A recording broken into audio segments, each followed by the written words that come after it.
28일까지 은행주를 보유하게 되면 DGB금융하고 BNK금융은 대략 한 6.4% 정도, 그리고 JB금융하고 기업은행은 한 6.2% 정도 배당을 받게 되실 것 같습니다.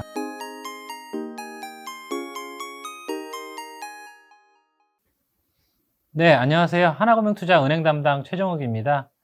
오늘은 그 은행 4분기 실적에 대해서 간략하게 설명드리도록 하겠습니다. 일단 4분기 은행 대출 성장률은 1.8% 정도로 예상을 하고 있습니다.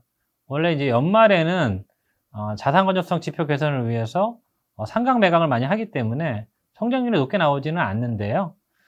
올해는 계절성에도 불구하고 상당히 높은 대출 성장률을 예상을 하고 있습니다. 은행별로 보시면 상반기 중에서 대출 성장이 높지 않았던 KB금융하고 가계대출 여력에 있었던 신한지주 정도가 2.5% 정도의 상당히 높은 성장률을 보일 것 같고요.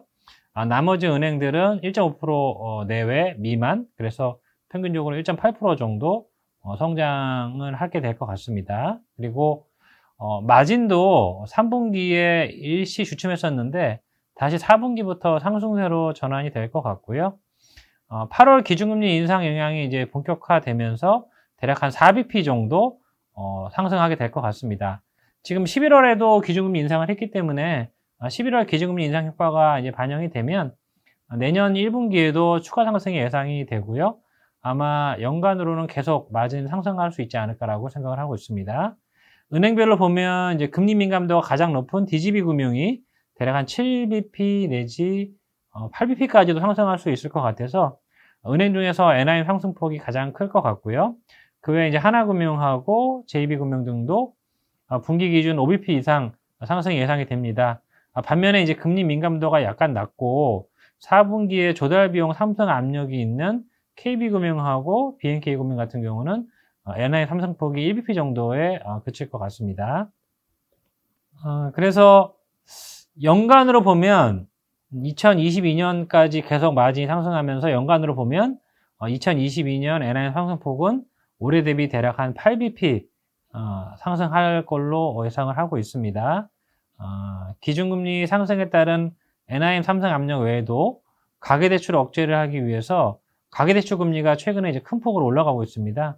그래서 NIM 상승세가 가속화될 개연성이 높고요. 물론 내년 3월에 코로나 금융지원이 종료되면 은행한테 부여했던 LCR 비율 한시적 완화 등도 없어질 가능성이 높습니다. 이렇게 되면 이제 마진에는 좀 부정적인 영향이 있겠지만 기존의 상승 추세를 훼손할 정도는 아닐 것 같습니다. 그래서 내년에도 마진은 상당폭 큰 폭으로 상승할 수 있다고 보시면 될 것 같고요.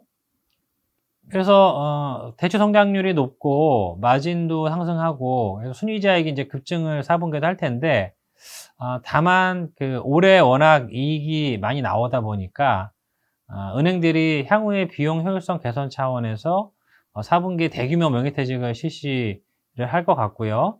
특히 이제 일부 은행들 같은 경우는 신한지주 같은 경우는 선제적인 성격의 사모펀드 손실 처리를 상당폭 하게 될 것 같고 KB금융 등도 추가 충당금 적립 등 이런 것들을 계획하고 있기 때문에 보수적 비용 처리에 따른 부담도 발생할 것 같습니다.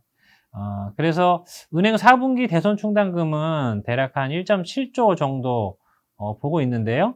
작년 4분기랑 유사한 수준이었고 작년에 대략 한 2조 원 정도의 코로나 추가 충당금을 적립을 한 바가 있는데 4분기에도 대략 한 7천억 정도 적립을 했었거든요. 그래서 명퇴 비용하고 이제 대규모 충당금 적립 이런 것들 때문에 순이자익이 크게 증가한다고 하더라도 비용 요인이 워낙 커서 4분기는 생각보다는 아마 실적은 컨센서스를 약간 하회하지 않을까라고 생각을 하고 있습니다. 그래서 한 2.6조 원 정도 예상을 하고 있고요. 지금 컨센서스가 한 2.9조 원 수준이고 전년 동기가 2.3조 원이기 때문에 전년 동기보다는 높은 수준이지만 컨센보다는 살짝 하회하는 정도를 예상하고 있고요. 대부분의 은행들이 컨센서스보다는 어닝이 약간씩 낮아질 것 같습니다. 다만 기업은행하고 JB금융 정도는 컨센서스에 거의 부합하는 수준이 나올 것 같습니다. 내년에는 올해 한 18점, 만약에 4분기가 2.6조 원이 나온다면 올해 한 18.2조 원이 나오는 건데 내년에는 한 20조 원 정도 예상을 하고 있고요. 전반적으로 이익 증액폭이 큰데 신한지주하고 그다음에 지방은행들 DGB금융이나 BNK 이런 은행들은 10%를 상회하는 이익 증가율을 보일 것 같습니다. 지금 배당에 대해서 걱정들이 많으신데요. 오미크론도 확산되고 사회적 거리두기 다시 강화되고 하면서 혹시 배당이 작년처럼 규제가 나오지 않을까라고 걱정들을 하시는데, 아직까지는 은행 배당 자율화하겠다. 다만 코로나 이전 수준의 배당 성향을 참고하라 라는 6, 7월의 스탠스에서 크게 벗어나지는 않은 것 같습니다. 그래서 시장 예상만큼은 배당을 할 수 있을 것 같고요. 재작년이 26% 배당 사용이 나왔고 작년이 이제 22% 정도로 배당 사용이 낮아졌고요. 올해는 다시 26% 정도로 배당 사용이 높아질 걸로 보시면 될 것 같고, 중간 배당을 제외한 이제 기말 배당이 중요하죠. 저희가 28일이 배당 권리일이고요.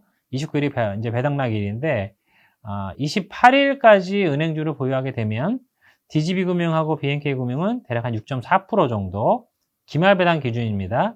그리고 JB금융하고 기업은행은 한 6.2% 정도 배당을 받게 되실 것 같습니다. 그래서 배당 매력은 상당히 높은 편이고요. 저희가 이제 연간 전망할 때 하나금융, BNK, 우리금융, DGB금융 선호한다고 말씀드렸는데, 그 스탠스는 그대로 유지를 하겠습니다. 최근에 이제 테이퍼링도 뭐 조기에 빨리 끝낸다고 하고 기준금리 인상 얘기도 많이 나오면서 이 금리에 대한 기대감이 사실 좀 컸었는데, 오미크론 우려가 확산되면서 장기금리는 오히려 빠지고 있어요. 그러다 보니까 주가가 은행주가 생각보다는 그렇게 뭐 반응을 하지 못하고 있는데, 어쨌든 중장기 금리 전망은 나쁘진 않을 것 같고요.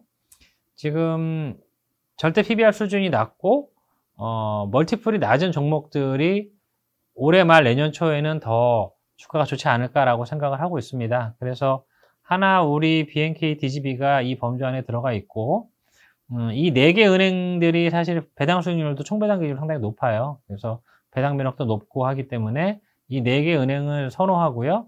특히 이제 BNK금융 같은 경우는 대손 비용률이 다른 은행보다는 여전히 높은 수준이기 때문에 추가 하락 여지가 있는 것 같습니다. 그래서 BNK금융을 가장 좋게 보고 있는 그런 상황입니다.